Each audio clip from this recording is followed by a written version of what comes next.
All right, guys. I originally was not going to talk about this, but actually, I was going to talk about it, but I'm going to talk about it a little bit in depth.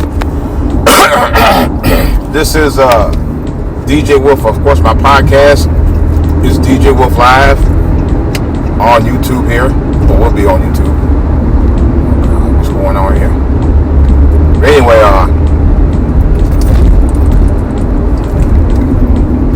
give me a little bit of libations. H2O for me.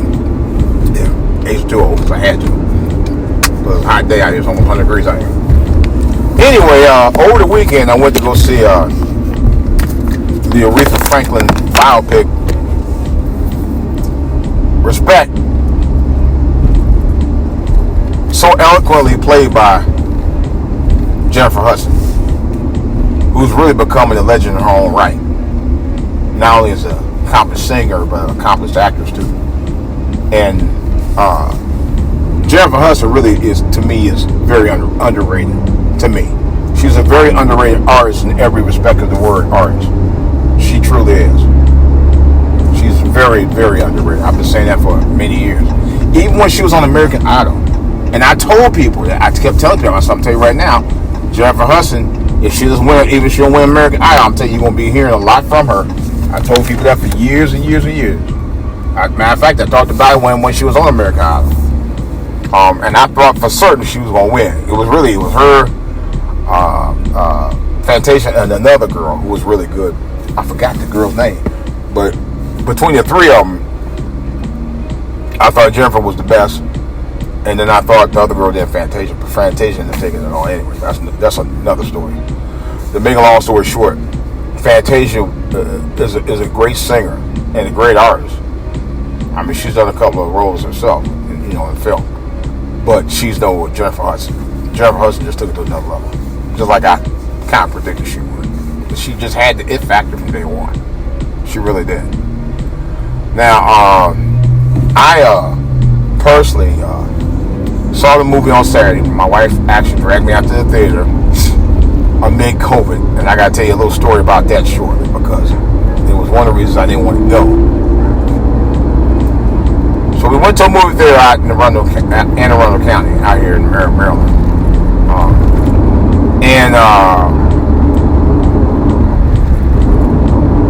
We saw it. I mean, we picked up our food later on, but we saw it in the theater. We were sitting in the theater at one point, and there was one woman was coughing incessantly for 20 minutes throughout the movie. I was like, oh man. See, and I told my wife, and although our seats were far enough back that we didn't feel too perturbed about it, but I was in the theater trying to watch the movie, trying to hear the movie, and I heard the movie, but the coughing was just a little more annoying than anything else. But nevertheless, I had went to the bathroom, use a urinal. The white guy, a couple of urinals down from me, and he didn't have a mask on. So after I finished, I went to go wash my hands. Then he rode out of there without washing his hands, and didn't even have a mask on. I'm like, really? And it's funny, certain areas in the state of Maryland don't require you to have a mask on. I'll talk about that probably not this podcast. I'm going to talk about it in another podcast, because I think that's bullshit. I'll get more on that a little later. But back to the movie itself. The movie was really good. Although I think the TV version of the Aretha Franklin story was somewhat a little better on some regards, although they had another actress / singer playing her, Cynthia Erivo, whatever her name is. Cynthia Erivo had played her initially in the TV movie, which is the TV miniseries. The National Geographic put out. It was an 8-part series. It was pretty decent. I thought decent. And I thought the movie Respect was going to be better, but to me it's about the same, if not in some ways. I don't really want to give away too much of it. I mean, if you know the story, you know the story, so it pretty much tells itself. But I think the TV movie, went a little bit more in depth to me personally than the movie did itself. On some respects about Aretha Franklin's career. And I think they might have took slight liberty of it as well. I don't want to really tell you exactly what, but I thought there might be one part of it, but he did. And that was in the TV movie. But you had to watch to find out. I'm not going to give away too much, but Forest Whitaker played her father, C.L. Franklin, and Marlon Wayans played her manager husband, Ted. The real Ted, just like the character Marlon Wayans played, was based on her husband, was a complete asshole. Marlon Wayans played the hell out of that role. I give him that. He really played that role. It's like a side of him as an actor you've never seen before. I'll put it like that. He was something else. I wanted to talk about this first, but the movie, I give it, I would say, I give it about 4.5 out of 5 stars. It wasn't a bad movie. It really wasn't. And Jennifer Hudson did a hell of a job with it. You know, she didn't overplay it. She played it just right. You know, and personally, Aretha Franklin, in an interview a few years before she passed away, had personally picked Jennifer Hudson to play the role. She said and quote, she was in the video saying that she didn't want nobody else to play her but Jennifer Hudson. That was her number one choice.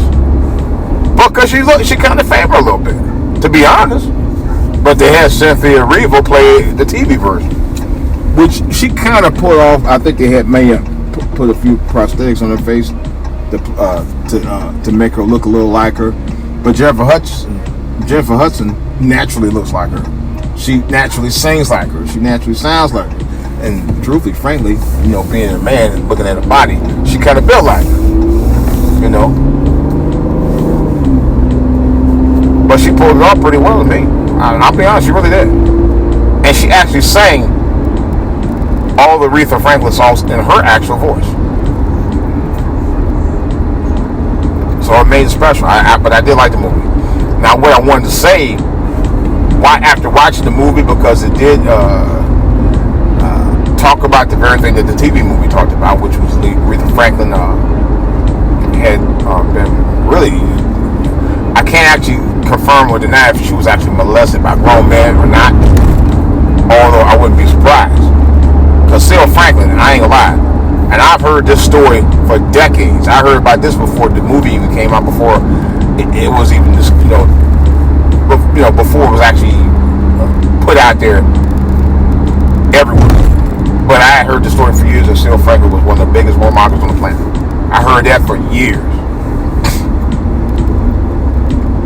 You know, because my dad grew up listening to C.L. Franklin on the radio, but he knew about stuff like that going on with him for years.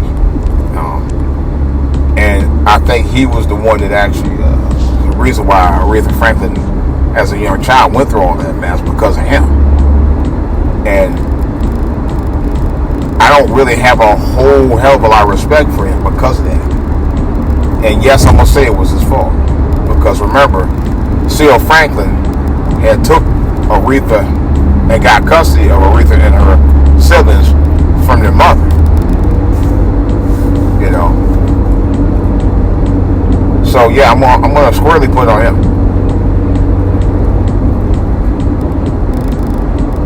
And because it made me have more of a little sensitive understanding about why Aretha Franklin was the kind of woman she was. And didn't like it. And she was known for not taking a lot of stuff from people. She was known for that. Even up to her the last few years of her life. I mean, she Patti LaBelle. Was it Patti LaBelle? No, I think it was Patti LaBelle. And it was at the White House, one of the White House functions. And Patti LaBelle went to go shake her hand. And Aretha Franklin I think she just completely dissed her, man. Diva moment. I said, oh my God, really? Wow. I couldn't believe it. She actually did. It was on television. I said, wow. Sure did. Completely dissed her, man. I said, oh, I'll be damned. I don't know if she ever made up for that with her. I don't know. I don't know if it ever, excuse me, I don't know if it ever happened, but that did happen. But yeah, but Still Franklin, after watching the two movies, I'm like, I had no respect for him. No, I don't. Yeah, civil rights leader he was on some respects. Not quite like Dr. King, but he was there. I mean, he was a big influencer of Dr. King in terms of getting supported by Sil Franklin and his ministries. But that, but otherwise, I don't respect him for that, because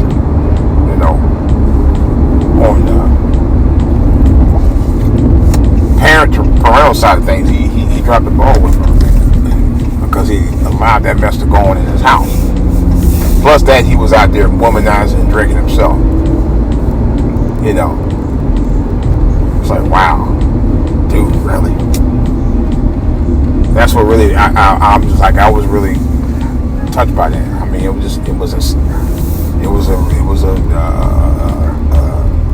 of those things where, like, wow. I mean, they didn't actually show actually her being violated per se, but it was just sad that that you even knew that kind of stuff even happened to her. But I watched the Tina Turner TV documentary. Was it a movie or something like that? And they basically said the same thing happened to her too. I was like, wow, that's really messed up. So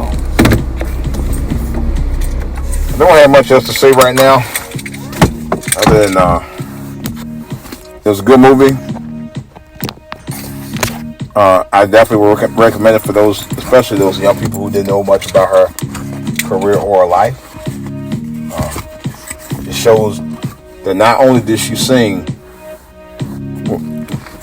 joyfully, but she sang from pain as well.